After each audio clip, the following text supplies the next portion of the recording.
আসসালামু আলাইকুম শেখ। ওয়ালাইকুম আসসালাম রহমতুল্লাহ। আল্লাহ রব্বুল আলামিন আপনাকে সুস্থ রাখুন, আমিন। আপনাদেরকেও।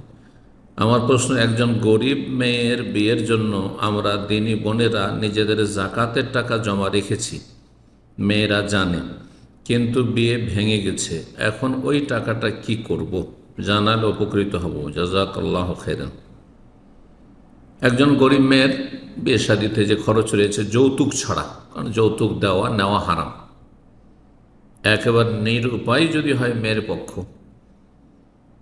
যে বিয়ে হচ্ছে না, বয়স অনেক বেশি হয়ে গেছে, সেই ক্ষেত্রে হয়তো ব্যতিক্রম হতে পারে, কিন্তু যৌতুক নেওয়া হারাম, কাবিরা গুনহা, এবং বান্দার ওপর জুলম, বান্দার হক নষ্ট করা। আল্লাহ রাব্বুল আলামিন হালাল রুজিতে বরকত দান করুন এবং হারাম থেকে প্রতিটি মুসলিমকে বেঁচে থাকার তৌফিক দান করুন।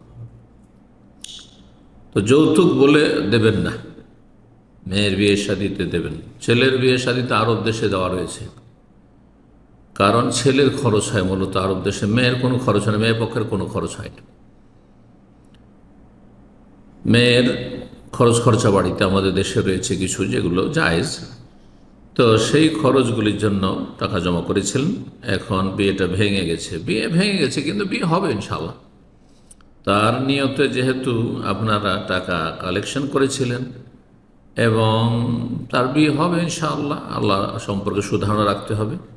আর সে অভাবীও, সুতরাং তাকে বা তার অভিভাবককে দিয়ে দেবেন, তাকে দিয়ে দেবেন ইনশাআল্লাহ।